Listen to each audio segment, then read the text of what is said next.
video, the 5 most common dietary mistakes that are putting your kidneys in danger. Make sure you are not doing any of them. Gathering here, imagine this for a moment.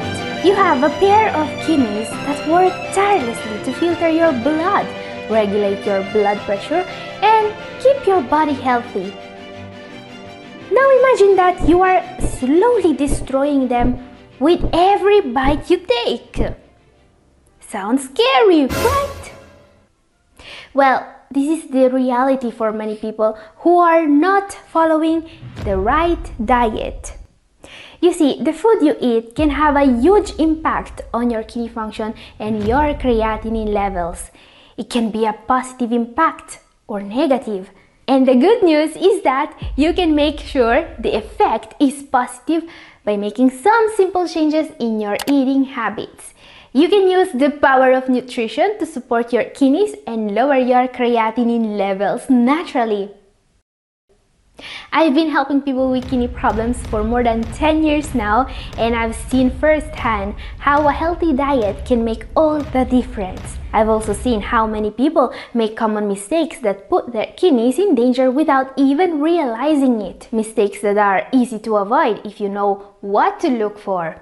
That's why today I'm going to share with you the 5 most common dieting mistakes that people with kidney issues make and how to fix them. And since we are talking about sharing, don't forget to share this video with a friend or two if you think it's interesting. Just one more thing, a quick warning before we begin. If you have kidney issues, always consult a nephrologist before doing any change to your diet. And with that out of the way, let's get started. Number 5, this is a mistake incredibly common and with huge ramifications. Number 5 is not counting protein. When it comes to managing kidney disease through the diet, protein is always the very first point. And the reason is clear. Following a low protein diet is key to stop or even reverse kidney disease. There are studies confirming that even patients in stage 4 can reverse kidney disease if they are following a low protein diet. In this study, 120 CKD patients, many of them in stage 4, were able to improve their kidney function just by limiting protein intake. But protein is essential for your body. You can't have too much of it. You can't have too little of it. Because while meat, fish, and dairy should be completely avoided, there are plant-based protein sources that can and should be present in the diet. I'm talking about legumes, nuts, grains, and some veggies. So, what should you do? Well, the best course of action is clearly knowing very well how much protein a day you are eating. So, yeah, you should count your protein. There are 2 ways to do that. First, you could have a dietitian preparing you a diet that you would have to follow. That's something I always recommend, by the way. And also, you can get informed. You can learn what foods contain protein and how much of it.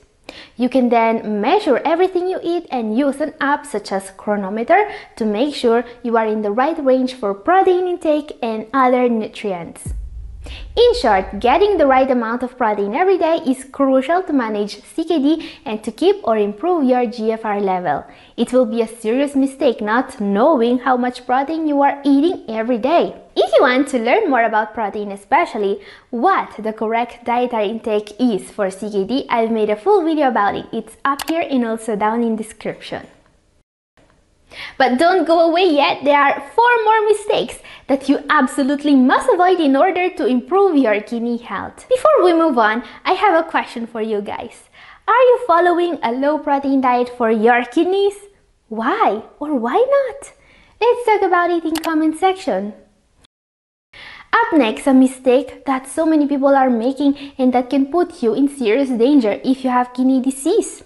Number 4, not reading packaged food labels. While some people will tell you to completely avoid packaged foods, I'm not of the same advice because they may be a healthy and safe way of adding more veggies to your diet. Yes, some canned vegetables may actually be healthy, but you need to be careful with what you are putting on your table. You see, recent research pointed out that in the Western diet, the #1 source of excess sodium is not the salt shaker. It's not even fast foods. It's the processed and packaged foods many people eat every day. For example, a half-cup serving of canned peas has around 310 milligrams of sodium. And that's a huge amount, very dangerous. The veggies may still be healthy, however, if you rinse them properly. Other types of additives may be even more sneaky. For example, many foods contain hidden phosphates. Now, this type of phosphorus is extremely dangerous for people with kidney disease. Its consumption has been associated with a faster progression of kidney disease. What should you look at to avoid this? It is important to read the label of every item you pick up in the grocery store and look for ingredients with phosphate or phos in their names. Phosphoric acid, sodium aluminum phosphate, pyrophosphate, polyphosphates, and calcium phosphate. All very dangerous. Some examples of packaged foods that contain phosphates are fast foods, ready meals, sodas, processed cheese, milk and dairy products, meat and sausage products such as patties, ham or salami, and canned fish. Always avoid these foods if you care about your kidneys. What's even worse is hidden sugar. Food brands invented over 60 different names to make sure you don't know they are adding sugar to their products. The list is too long to read, so I'll show it on screen. If you see any of these, avoid the product. Sugar is not just a source of empty calories that makes you gain weight. Sugar is also a major contributor to metabolic diseases such as high blood pressure, diabetes, and kidney disease. This is why, while not all packaged foods are bad for you, you should be always reading the labels very carefully. Hidden sugar, sodium, and phosphates may all be very dangerous. Don't make this mistake and don't risk your health. And now you may ask, what about potassium? This brings us to the next mistake. Number 3, avoiding high potassium foods. Wait, how come following one of the most known rules for CKD patients, avoiding high potassium foods, is now a mistake? A lot changed in the way CKD is managed today. And you see, the biggest change is that while in the past the only choice was between a transplant and dialysis, today there is a third option, which is taking care of our kidneys with the right diet and lifestyle and protecting the remaining kidney function for as long as possible. You see, there are studies confirming that kidney patients may improve their kidney function by eating more fruit and veggies. And as we can see in these studies, potassium is not something that's being limited. Because people with kidney disease need to lower their blood pressure naturally, not to depend too much on medications. And well, potassium does just that. This is why people in these studies are having potatoes, oranges, bananas, avocados, spinach, and more. I mean, these foods all have one thing in common. They are all nutritional powerhouse. They are all incredibly rich in vitamins. It's a proven fact that depriving your body of these vitamins is not good for you. In fact, current guidelines for the renal diet establish that high potassium levels are mostly caused by factors not related to the way we eat. But as I was saying, not everyone should be eating high potassium foods. There are still patients with too high potassium levels, and that needs to change. Why? Because medications and complications of kidney disease are causing this issue, and it can be solved. So if you want to learn more about potassium and how to use it to improve your kidney function, this video up here is for you. Up next, a mistake that could make your life a lot harder. Number 2 is not taking advantage of dietary fiber.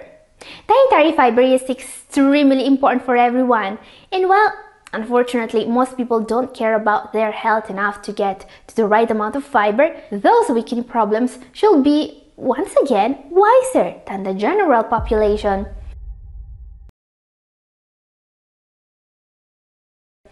Probably the main challenges of living with kidney disease is dealing with the accumulation of uremic toxins in your blood.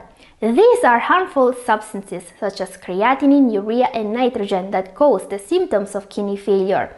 Normally, your kidneys will filter them out, but when you have CKD, you have to find other ways: the diet, the medications, and so on.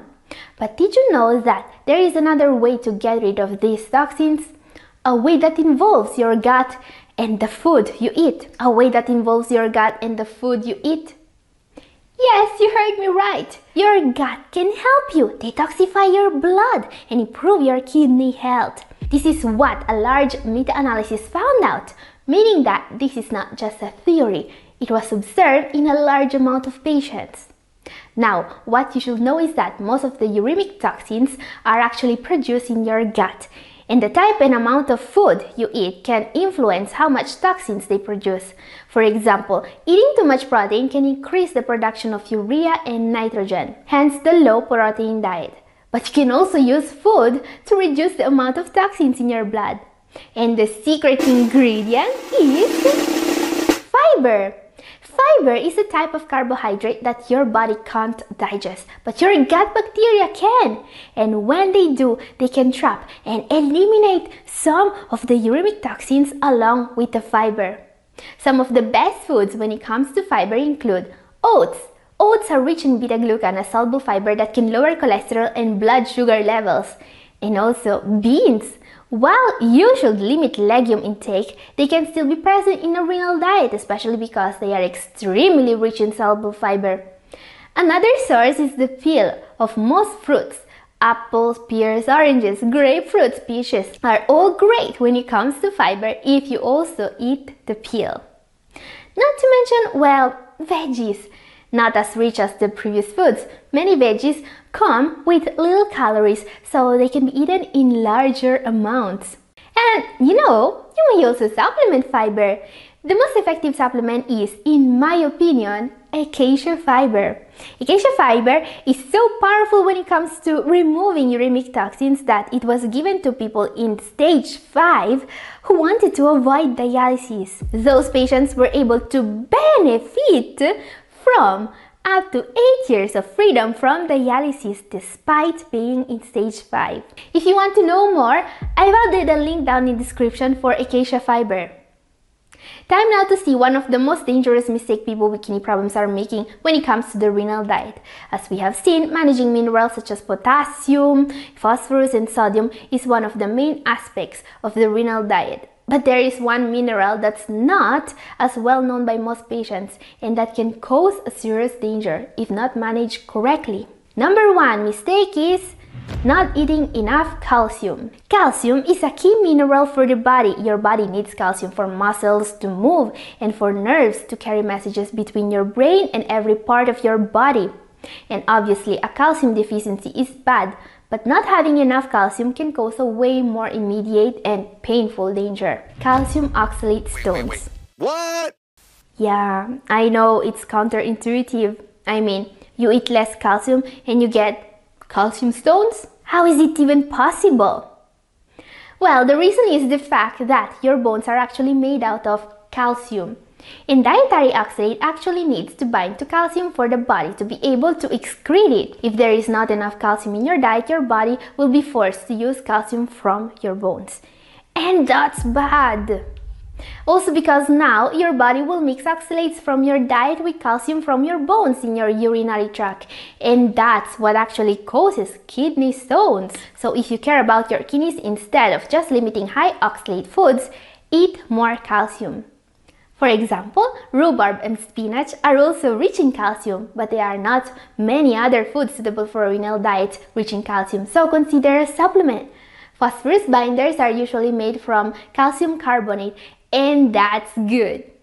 Now guys, if you want to learn more about oxalate and your diet, please watch my video about it. It's up here, and this is all for today. Thank you for watching. Bye. God bless you.